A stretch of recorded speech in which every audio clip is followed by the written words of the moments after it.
everyone, welcome back to my channel. It's Becca from At Home in the Sun, and today we're going to be doing a cash stuffing for our mid-July paycheck. Let's go ahead and count our money and see what we're working with today. We have 100, 200, 300, 400, 500, 600, 620, 640, 660, 670, 680, 690, 700, 710, 720, and $730. That is what we are working with today. So I've been thinking the past, I don't know, maybe day. I was working on a lot of budgeting stuff last night. And I was thinking how I want to simplify a few things when it comes to cash stuffing. I don't want to stop cash stuffing because I really do love it, and it's really made a huge difference with our budget and our finances and all of that. And we have goals, and just having those goals and setting those goals has made a huge difference in paying off things. We've gotten several things paid off since we started cash stuffing. We've been able to cash flow and save for some really big things. So I don't want to stop it. Definitely going to keep doing it, but I am trying to figure out how I can simplify some things to make it a little bit easier. Some people's process in budgeting and cash stuffing is very involved, down to like they track every single purchase and all of that. I don't do that. I do kind of track our purchases. We mostly put things on a credit card, and then we pull money from our envelopes to pay that credit card back. That's how we usually do it, and that's worked pretty well so far, although I am prone to overspending on that card sometimes, and so I still have those tendencies that I have to watch out for, but trying to like tweak our process a little bit, maybe make it a little bit easier. So if you guys have any advice for how I can make it a little bit easier, maybe streamline it a little bit better, I would appreciate any input in the comments. One thing I was thinking, we're gonna actually start with this binder today. We're gonna start cash stuffing this one. This is one of my new binders that I got, and it's a lot bigger than some of my other binders. And one thing that I noticed is that because of its size, it fits a lot more stuff in it. So I have all of my low priority funds in here, and I also have a savings challenge in here, and there's a lot of envelopes here, and I still have room for more stuff. And I'm really loving that this binder has consolidated quite a few things for me. And so I was thinking of maybe consolidating binders and maybe getting some more binders in this size and consolidating more. And I felt like that would be one way that I could make it a little bit easier on myself and not have so many binders and so many things going on at once. Let's actually go ahead and start stuffing this one. Like I said, this one is low priority. So we're gonna start with travel. I am gonna go see my family very soon. I am so excited. So I did allocate $250 to go into our travel fund from this paycheck. However, what I ended up doing, I did not pull that $250 from the bank. I actually went ahead and transferred it to our savings account, because most of the money we're going to be using when we're traveling is going to be put back into the bank. I'll bring a little bit of cash with us, but we're mostly just going to be using the cash out of the bank. So I did put $250 in this fund. Let me grab some placeholders. So we use placeholders to represent money that is in the bank in this specific fund, and so I do want to add those placeholders. I haven't made any placeholders that match these yet. I need to sit down and do that. So here's a 50. We'll just use this design, and I need 2 100s, so we'll use those. All right, so let's stick these placeholders in and see how we are doing with our travel fund. I know that I could get a 1K slip for this. I just have not done a cash condensing. That means like I condense all my cash and add placeholders and take the cash back to the bank. I haven't done that for this fund in a while, so let's see where we are. There's a lot of placeholders here. So we have 500, 600, 700, 800, 900, 1,000 in the bank. Then we have 1, 2, 300, 400, 515. So 1,515 in this fund. I am over saving for this trip that we're gonna go on. I want to have more money than I think we're gonna need, because things always come up, especially with kids, and we're traveling with 3 young kids. So I wanna have more than I think that we're gonna need. And if we come back with money left over, that is perfect. We can stick it somewhere else. All right, so for Thanksgiving, we're going to be adding $5. So in Thanksgiving, we have $20, $40, and $50 in Thanksgiving.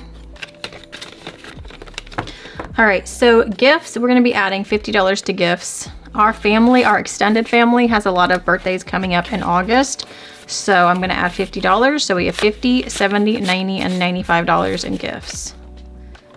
I actually just pulled $20 from this fund this morning. We're going to one of my kids' friends' birthday parties next week, so we got him a little gift. So pulled some money from that. Birthdays is going to be getting 100. This is for our immediate family only. We also have 3 birthdays coming up really soon, so both of my sons and my husband's birthday, and then mine's like a month after. So we have a lot of birthdays coming up in our immediate family very soon. So we have 100, 200, 220, 240, 260, 280, and 290. 290 in birthdays. Mother's Day is going to be getting $5. This is saving for Mother's Day for next year. So we have $10 and $20 in Mother's Day. So for Mother's Day, I ended up getting like a vase. I kind of just wanted something to look at. We're going to do $5 for Father's Day. I wanted something in the house that I could like see all the time when I, you know, walk around the house and stuff. So I got this gorgeous vase and I'm so happy with it. I decided I didn't want like anything for myself because I really had everything that I needed at the time. So I'm really, really happy that we got that vase for Mother's Day. All right, so we're going to be stuffing fun. We have not stuffed this in, I don't know, like a year and a half because I stopped stuffing this envelope, but I decided to start stuffing it again. So this is to do fun things with our kids. So fun is going to get $100. There's always things that they want to do, and I always feel like I don't have the money, and I'm thinking, well, where am I going to pull the money from?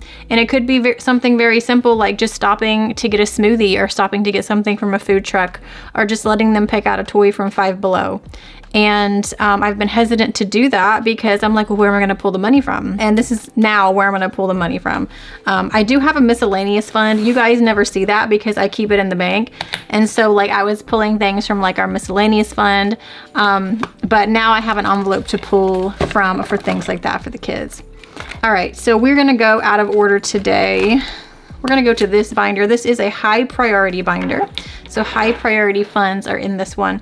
So we're going to start off with my daughter's piano lessons, and we're going to add a $70 to this one. So piano has 100, 150, 170, 190, and 210 in piano. And we are a month ahead saving for piano lessons. Home care is going to get 50. This is our home maintenance fund. So we have 100, 120, 140, and 150 in home care. And home renovations, we are not stuffing this one. Fridge, so what I ended up doing with the fridge money, this is saving for our new refrigerator. Hopefully we'll be able to get something sometime in 2025. That is the plan. What I did was I did add money to this, but I left it in the bank, and I went ahead and created a bucket for it in our Ally savings account. If you're not familiar with Ally, go check them out. They're an online bank. We really, really like it. And they have what they call buckets in the savings accounts. It's basically digital cash envelopes. So I went ahead and created a fridge bucket, and I added $100 to it, so I didn't pull that money out of the bank. So let me grab a placeholder that has 100. All right, I'm going to use this one. And so next time I do a cash condensing, I will pull this out and put it in that bucket in our Ally savings account. So we have $500 in fridge so far. For our car maintenance fund or car care fund, we're going to be adding $50. This one got drained because my husband just had work done on his car, so we are starting it over. So we have $70 so far in car care. For car tags, we're going to be adding $5 to this one. So we have 25, and this is saving for next year's car tags and registration fees. For future car, we're going to be adding $10. So we have $50 in future car. And in life insurance, this one is also going to get $5. So we have $10, $20, $30, $40, and $45 in life insurance. Lot tax, this is property taxes. So we're going to be adding $50 to this. Let's see where we are with property taxes. We have 1, 2, 3, 400 in the bank. 450, 470, 490, 510, 530, 550, and $570 in lot tax. That is coming along nicely. These are due in November of this year. And for our subscriptions, we did add a little bit of money to that. So let me write that in on my tracker. So for our yearly subscriptions, this is not our monthly, this is our yearly subscriptions. I keep that in the bank in one of our buckets in Ally. And so for this paycheck, we added $20. So add 20. I think today is the 12th of July when I am filming. And so our total is $203.20. So this would cover things like Amazon Prime, like if you had a grocery delivery service, things like that, anything that you pay on a yearly basis. All right, let's do a quick debt check-in. So we are working on our final debt before our mortgage, and that is our HELOC. So we did make one payment on our HELOC. So I'm going to color in one honeycomb. I do have a savings challenge that I am working on, and that is for extra payments to go towards this HELOC. I do have some money I need to pull out of that and make that extra payment on our HELOC. Okay, this binder is done. All right, let's move on to this binder. This is my high priority binder as well. All right, so I have been leaving our grocery money in the bank, so we're not cash stuffing that envelope. Kids is gonna be getting $30. I think we have a little bit in here still. So we have 35 in kids. We are gonna be stuffing $50 into pets. We are skipping vet visits and we are skipping Amazon. Supplements is gonna be getting 50 for vitamins and stuff like that. Copays is gonna get 10. So we have $30 in medical copays. And vision is gonna get 5. This is for contacts and glasses. So vision has 100, 120, 140, 150, and 155 in vision. And food forest, we're gonna stuff $50 into this one. So we have $70 in food forest. All right, and this binder is all done. The last thing we're gonna be stuffing today is a little bit of money into my homeschool binder.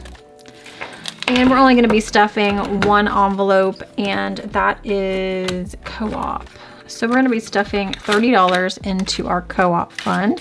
So we have $40 in co-op. Our homeschool co-op is gonna be starting back very soon in August. So I wanted to stuff a little bit of money into that one so we are prepared for any little thing that we have to pay for. That is all of our money for today. Thank you guys for hanging out with me and stuffing some cash with me. I will see you in my next video. Bye guys.